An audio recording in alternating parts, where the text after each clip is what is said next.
आपका biotech channel में स्वागत है। तो बच्चों इसके पहले के वीडियो हमने जो है वो स्ट्रक्चर ऑफ द नेफ्रॉन्स के बारे में स्टडी कराया था और आज अगली हेडिंग है histology of the renal tubules और इसकी अगला है histology of the renal tubules. Histology of renal tubules तो बड़ा इंपॉर्टेंट जो है ये, और इसकी हिंदी होती है ब्रिक नलिकाओं की ऊतकी संरचना। लेकिन बच्चों वीडियो को स्टार्ट करने के पहले चैनल को आप बच्चों सब्सक्राइब कर लीजिए। जिससे क्या फायदा होता है कि हर एक वीडियो जो है आपके पास तक पहुंचता रहेगा, और इसको शेयर कर दीजिए क्योंकि दूर बैठे जो आपके मित्र यार होंगे उनके पास तक हर एक वीडियो जो है वो पहुंचता रहेगा। और अगर कोई क्वेश्चन क्वेरी करना हो तो नीचे दिए गए मोबाइल नंबर पर आप जो है बच्चों क्वेश्चन को कैरी कर सकते हैं। तो बड़ा इंपॉर्टेंट हेडिंग है वो। आज की हेडिंग है histology of the renal tubules. तो बहुत इंपॉर्टेंट हेडिंग है, और इसको जो है वो क्योंकि एग्जाम में जो होता है चाहे नेट का पेपर हो और चाहे बोर्ड का पेपर हो, इससे बच्चों क्वेश्चन पूछा जाता है वो। लेकिन इसको मतलब देखना मत भूलिएगा। तो बच्चों जैसा कि ब्रिक नलिकाओं माने कि जो ब्रिक नलिका होती है हमारी या नेफ्रॉन्स होती है वो, उसके पूरे दीवार में माने जो जिसे पूरे दीवार होती है वो, जिस प्रकार से आप मकान का दीवार होता है वो, और दीवार का आप जानते हैं दीवार का क्या काम होता है वो, पूरे मकान की जो है वो सेफ्टी करने का काम दीवारें करती है वो। वैसे यहाँ भी दीवार होती जो है वो। अब आती है कि इसकी जो दीवार होती है इकहरी एपिथेलियम, या इसको क्या कहते हैं सिंगल एपिथेलियम कहलाता जो है वो।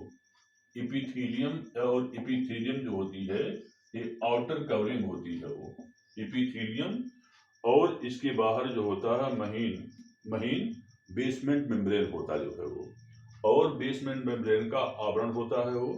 अब आती है कि रचना एवं स्वभाव में एपिथेलियमी अस्तर नलिका के विविध भागों में विभिन्न प्रकार का होता है वो।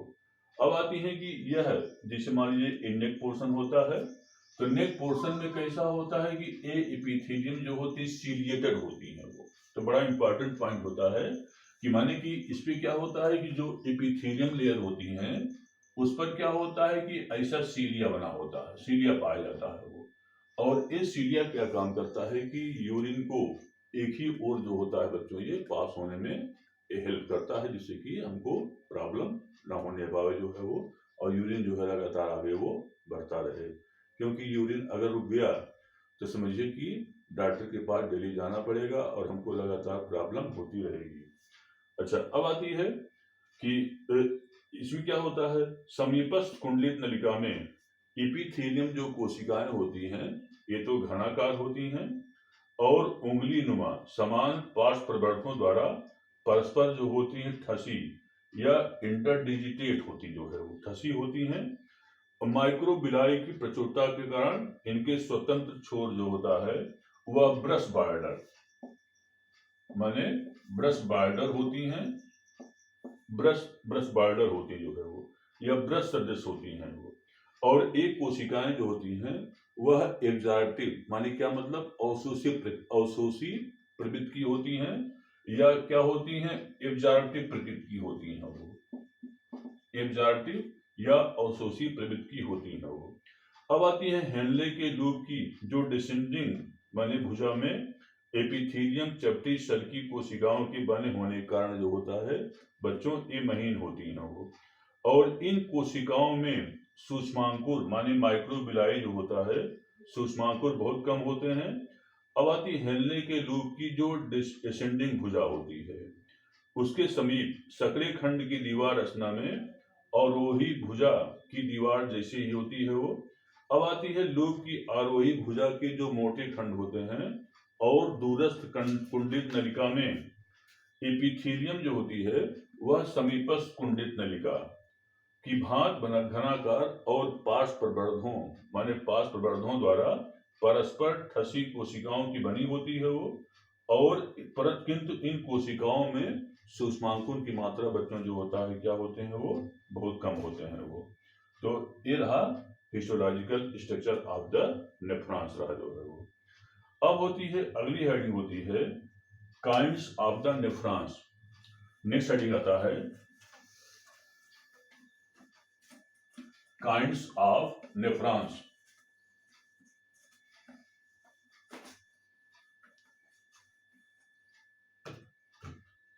माने वृक्क नलिकाओं के भेद, बड़ा इंपॉर्टेंट है ये। काइंड्स ऑफ नेफ्रॉन्स, या इसकी हिंदी होती है वृक्क नलिकाओं के भेद, और हिंदी इंग्लिश होता है काइंड्स ऑफ द नेफ्रॉन्स। अब आती है कि मनुष्य और अन्य स्तनधारियों की जो नेफ्रॉन्स होती है, इसमें वृक्कों में स्थित हेनले लूप की लंबाई और रुधिर सप्लाई में स्पष्ट विभिन्नताओं के आधार पर जो होता है ये दो प्रकार की होती हैं वो। लगभग 80% जो होता है 80% जो होता है वो कॉर्टिकल नेफ्रॉन्स, कॉर्टिकल नेफ्रॉन्स माने 80% जो होता है वो कॉर्टिकल नेफ्रॉन्स, और लगभग 20% जो होता है वह जस्ट्रा मेडुलरी नेफ्रॉन्स, जस्ट्रा मेडुलरी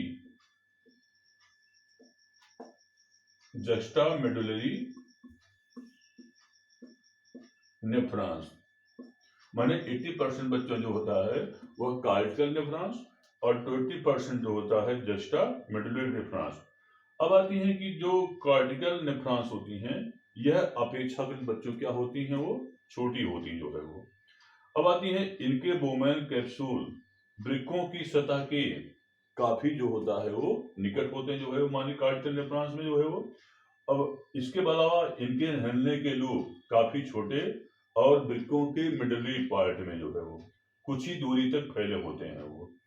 अब आती है इनमें हिलने लूप की जो आरोही भुजा होती हैं वह पतले और मोटे खंडों में विभक्त नहीं होती हैं वो, तथा इनमें रुधिर की लंबाई माने कि रुधिर की जो सप्लाई होती है वह पेरीट्यूबुलर कैपिलरीज द्वारा, माने कि उसको क्या कहते हैं पेरीट्यूबुलर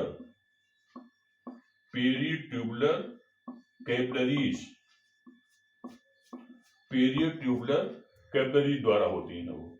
और एक केशिकाएं जो होती हैं वृक्क के नलिकाओं के चारों ओर जो होता है वो एक जाल का ये निर्माण करती हैं वो। अब आती है कि नंबर सेकंड जो होता है 20% जो होती हैं जस्ट्रा मेडुलरी नेफ्रॉन्स होती जो है वो, ये आकार में बड़ी होती हैं वो, आकार में बड़ी होती हैं, और उनके बेमोन कैप्सूल जो होता है वृक्कों के कार्टेक्स और मेडुलरी पोर्शन माने कि इनमें जो होता है कार्टेक्स पोर्शन और मेडुलरी पोर्शन भागों के संगम क्षेत्र में क्या होती हैं वो फैली होती हैं, और इनमें हिलने के लूप काफी बड़े लंबे और वृक्कों के मेडुलरी पार्ट के पिरामिड भागों में लगभग पूरी गहराई तक क्या होते हैं बच्चों ये फैले होते हैं। अब आती है इनमें हिलने के लूप की आरोही भुजा पतले समीपस्थ और मोटे दूरस्थ भागों में क्या होती है बटी होती हैं, और इनमें रुधिर जो सप्लाई होती है वह वासा रेक्टा द्वारा माने क्या होता है वासा रेक्टा द्वारा होती है। ये अत्यधिक पतली रुधिर केशिकाएं होती हैं जो कि वृक्क नलिका के हिलने के समानांतर एक जो होता है लूप का ये निर्माण करती हैं वो। तो बड़ा इंपॉर्टेंट पॉइंट होता जो है ये, इससे उसे क्या कहते हैं काइंड्स ऑफ बच्चों ये नेफ्रॉन्स कहते हैं, और जो कि इसको एग्जाम में पूछा जाता है इसको, इसलिए इसको पढ़ना जो है वो ना भूलिएगा, क्योंकि बच्चों ये बहुत इंपॉर्टेंट पॉइंट होता है वो। अब आता है कि नेक्स्ट हेडिंग होता है juxtaglomerular apparatus. Next heading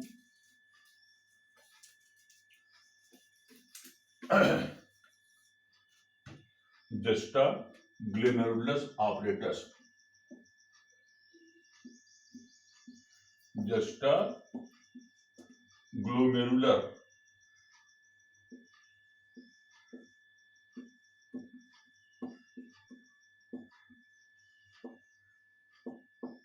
juxta glomerular apparatus. तो अब आती है कि बड़ा इंपॉर्टेंट पॉइंट होता है जस्टा ग्लोमेरुलर ऑपरेटस। तो जस्टा ग्लोमेरुलस जो होता है वृक्क नलिकाओं में, माने नेफ्रॉन्स जो होते हैं, इसमें दूरस्थ कुंडलित नलिका का प्रथम भाग और बोमैन कैप्सूल के मुख के निकट एफरेंट और इफरेंट आर्टियोल के संपर्क में रहता है वो, और इस संपर्क स्थान पर धमनिकाओं की दीवार की पेशी कोशिकाएं अर्थात एक विशेष प्रकार की कोशिका जिसे कि हम मायोसाइट्स कहते हैं, जो है वो मायोसाइट्स बड़ी बड़ी गोल सी और अनेक सूक्ष्म वेसिकल से क्या होती है बच्चों, ये भरी होती हैं वो, और इन्हें हम क्या कहते हैं, इन्हें हम जस्टा ग्लोमेरुलर सेल्स कहते हैं वो। इन्हें क्या कहते हैं, जस्टा ग्लोमेरुलस सेल्स कहते हैं, जो है वो। अब आती है कि ये जो दूरस्थ कुंडल नलिका की इस भाग की कोशिकाएं भी जो होती हैं, ये बड़ी बड़ी होती हैं, गोल सी और पुटिकाओं से क्या होती हैं, ये भरी होती हैं वो, और एक घना पिंड बनाए रहती हैं वो, जिसे कि हम मैकुला डेंसा कहते हैं, जो है वो, इसे हम मैकुला डेंसा कहते हैं। अब आती हैं जस्टा ग्लोमेरुलर सेल्स और मैकुला डेंसा की कोशिकाएं मिलकर जो होता है कोशिकाओं का एक घना गुच्छा बनाती हैं, और जिसे हम जस्टा ग्लोमेरुलस ऑपरेटस कहते हैं वो। माने क्या मतलब, जस्टा ग्लोमेरुलर सेल्स और मैकुला डेंसा की कोशिकाएं मिलकर के जो होती है कोशिकाओं का एक घना गुच्छा बनाती हैं वो, और इस जो गुच्छा ये दोनों मिलाकर क्या कहलाता है, इसे हम जस्टा ग्लोमेरुलस ऑपरेटस कहते हैं। माने कुछ इस टाइप में जो बन जाता जो है वो, जैसे कि यहाँ पर ऐसे करें जो है वो, तो यहाँ पर जो होता है वो बेसमेंट मेम्ब्रेन हो गया वाला पोर्शन, और यहाँ पर जो होता है डिस्टल कॉन्वोल्यूटेड ट्यूब्यूल हो गया इस टाइप से, और यहाँ पर ये जो पोर्शन होता है इसको हम क्या कहते हैं, मैकुला डेंसा कहते हैं, और यहाँ पर क्या होता है, इस पोर्शन पर हो जाता है जस्टा ग्लोमेरुलर सेल्स हो जाता जो है वो, और यहाँ पर एफरेंट आर्टियोल हो जाएगा, और यहाँ पर जो होता है इफरेंट आर्टियोल हो जाता जो है वो, और यहाँ पर जो होता है स्मूथ सेल हो जाती है वो। तो ये दोनों मिला, और यहाँ पर क्या हो जाएगा, ये डिस्टल कॉन्वोल्यूटेड ट्यूब्यूल हो जाता जो है वो। तो ये दोनों मिलाकर क्या कहलाती हैं, माने मैकुला डेंसा और जस्टा ग्लोमेरुलस सेल्स, ये दोनों मिलाकर क्या कहलाती हैं, जस्टा ग्लोमेरुलस ऑपरेटस बच्चों ये कहलाती जो है वो। तो इसके बारे में रहा, बड़ा इंपॉर्टेंट पॉइंट है ये। तो अब अगली हेडिंग आती है यूरेटस, या उसे क्या कहते हैं, उसे हम मूत्रवाहिनी कहते हैं वो।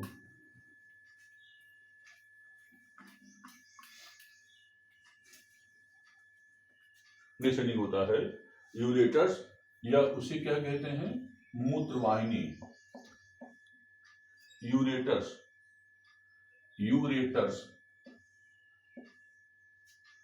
या इसे क्या कहते हैं,